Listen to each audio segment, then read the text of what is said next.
सांगतो, त्याच्यामध्ये फक्त ते स्वार्थासाठी एकत्र आले होते.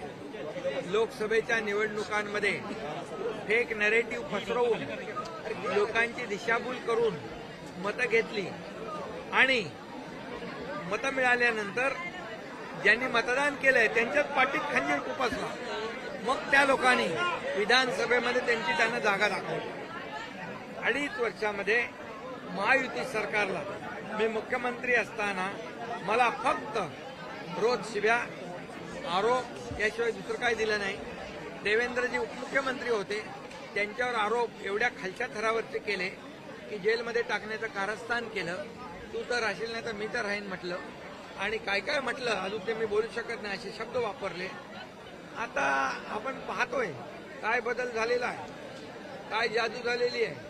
आणि मी म्हणेन सरडे रंग बदलतात, पण एवढ्या फास्ट वेगाने रंग बदलणारे मी पाहिले